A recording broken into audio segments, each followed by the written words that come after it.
Welcome to the latest in my lockdown videos, and this one is in the cemetery again, and I'm at the major crossroads.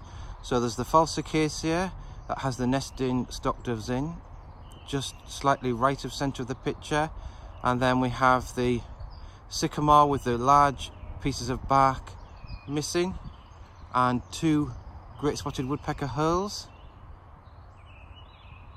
There's a missel thrush singing very loudly but a long way off. Behind me there's the main road which we walked along the other week, and I'm going to walk along Walnut path. So this first tree is a typical sycamore again, with the pieces of bark missing, and that's sparsely leafed at the moment, so the leaves are starting to come out, but it's definitely behind some of the other sycamores that we have. I can feel the wind, unfortunately, so apologies if there's wind noise. Here we have another sycamore on this side, and there's much less, this is a much smoother barked tree. Missel thrush is quite clear, but there is traffic on the road. Of course, it's all essential traffic at the moment. Here we have an ash tree, and there's a major difference between the ash at the moment and most other trees. There's no leaves at all out, just the inflorescence, or I suppose it could be called a flower, but that's stretching the term. You can hear a stock dove as well, and goldfinches twittering. This is a young sycamore or maple, probably a sycamore. Just try and focus on these leaves. You see the wingnut seeds as well. There's clucking of blackbirds, alarm calls. This is a more mature sycamore, and again there's just a few patches where the bark has come away. It could even have been prized off by woodpeckers looking for grubs underneath.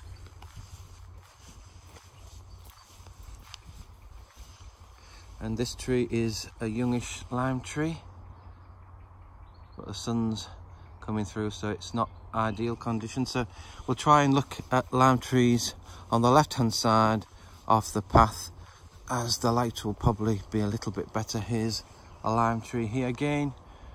The leaves are so fresh and new that they haven't quite hardened yet. These will go darker, but at the moment really lime trees are looking at their glorious best. Here's one on the slightly left of centre, almost fully leafed, really beautiful colour. Another sycamore on this side, and behind it you can see some red leaves which almost look autumnal, but that's obviously a type of maple or sycamore that's bred for its colour.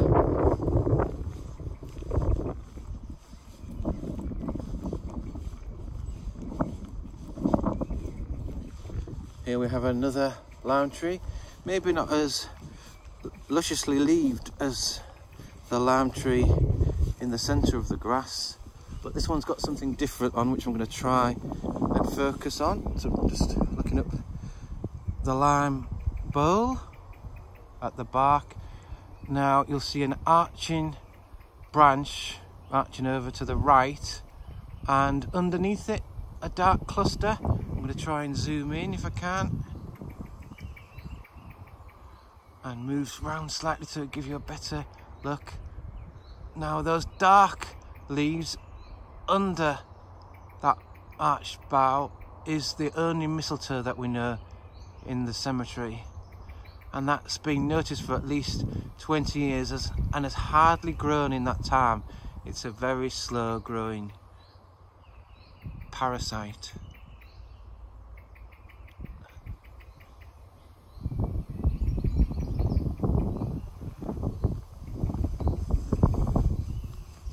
And there's the really beautiful lime tree. The light is just absolutely gorgeous on it. Another substantial lime tree here.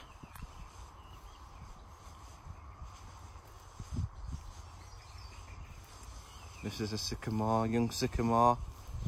It's probably not going to be one of the really flaky barked variety. And a very young tree here, which might be dead. Can't see any life in it, and I'm not sure what it is. And then next to that, this silvery grey tree, is the walnut, another late leafer, but there are some strange seed pods or inflorescences on the tree, so that's walnut. Missel thrush is still singing away, but it's quite a long way off. Let's have another look at the walnut tree in different light. So it's more silvery grey bark than other trees. It's the only walnut we've got, and as I said before, that's quite an unusual tree in South Holderness, which I think the cemetery just qualifies for. And here is a horse chestnut tree, mighty tree, large hole, and then the typical horse chestnut leaves. No candles on the underside of the tree, but as we move away from the tree, I'm sure we'll see some candles. Although this one isn't as far out as some others. Just turn and you'll see the candles against the sky.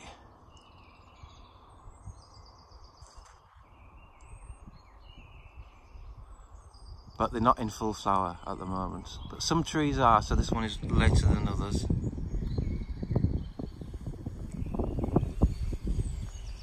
Another young tree here on this side, which might indicate what the other tree was. This is a rowan or mountain ash, I think, looking at it. And that's just coming into leaf. It's not related to the ash, but because the leaves are similar, I think that's why it's been named after the ash tree. And this looks like another one.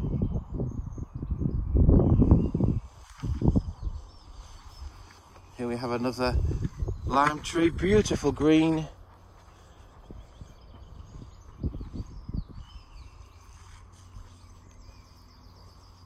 Very distinctive shape lime leaves. Just try and focus on these. You can hear a goldfinch tinkling away. This is another youngish sycamore. And their leaves are just coming out. So there's quite a lot of difference between sycamore and sycamore. Some are much slower than others. And we're getting near to the end of Walnut Path. Another sycamore, and this one the leaves are much further out than the one adjacent to it.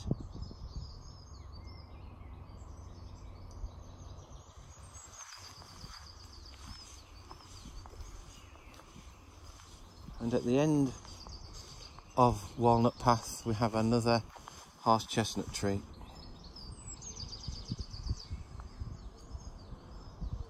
Again, these leaves will darken. The tree pumps tannin into the leaves to make it less acceptable to insects, because at the moment all these trees are very vulnerable to insect. And here we are at the head of Walnut Path. Large sycamore and a large broken ash tree on the left, and on the right we have another lime tree at the front, much less further on. The leaves are only just coming out, and beyond that another ash tree. Okay, thanks for listening.